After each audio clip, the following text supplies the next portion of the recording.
Sono Barbara, ho 43 anni e dall'estate scorsa faccio la mamma a tempo pieno di 2 bambini, i miei ovviamente. Nei ritagli di tempo faccio parte di un'associazione a scuola, sono molto presente nella vita dei miei figli anche lì. Faccio parte di un'associazione per il tumore al seno metastatico e cerco di rappresentarla sia all'Italia che all'estero, presentare proprio la malattia di cui in Italia soprattutto si parla ancora poco. La mia storia inizia 8 anni fa, quando allattando il mio secondogenito mi sono resa conto di avere un piccolo nodulino, mi sono rivolta al mio medico che mi ha fatto fare subito un'ecografia.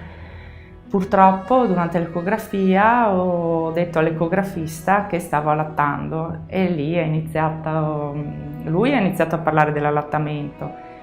Inoltre, all'epoca avevo 35 anni, nessun precedente in famiglia di tumore al seno e quindi secondo me ha fatto un esame abbastanza poco approfondito all'acqua di rose, si è quasi fermato e mi ha detto di stare tranquilla che sicuramente si trattava di latte fermo e se proprio volevo stare tranquilla, dopo quando avessi smesso di allattare avrei potuto rifare l'ecografia.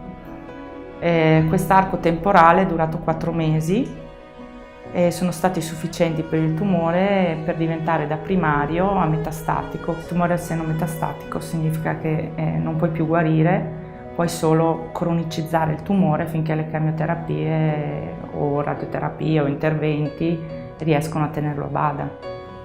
Sono sempre stata una grande programmatrice, antetumore. Adesso ho imparato a vivere la giornata, a cercare di fare le cose che mi piacciono e a godere di quello che mi regala ogni giornata con le persone che amo in primis e a portare la mia esperienza per le nuove Barbare che non conoscono la malattia e quindi pensano quando sentono che hanno metastasi che dovranno morire a brevissimo e non è detto, perché come dicevo prima la malattia è cronicizzabile ed è cronicizzabile anche per tanti anni, e per invece quelle persone che pensano che la prevenzione sia un optional. Nel mio caso 4 mesi hanno fatto la differenza.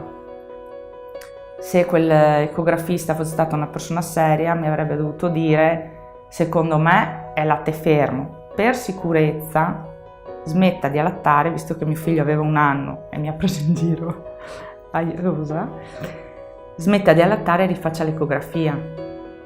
Anche perché io, quando ho iniziato questo percorso, ero una persona ignorante e non avevo idea cosa ci fosse nei centri oncologici, ma adesso che li frequento settimanalmente trovo molte più persone giovani o della mia età che non la vecchietta che si immagina che abbia un tumore.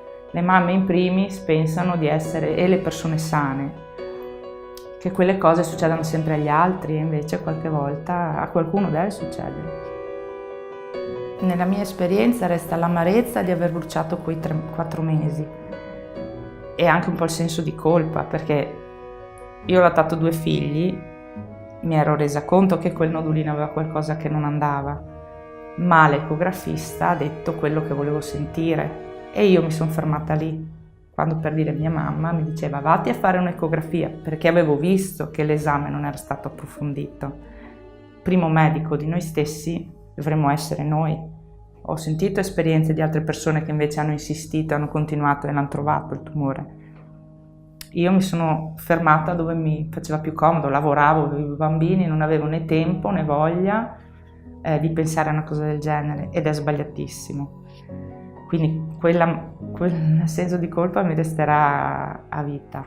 E questo vale per tutti, sani e non sani, di pensare alle cose positive che offre la vita, che non è infinita. È una consapevolezza che si ha quando la salute non c'è. Finché c'è, la si dà per scontata.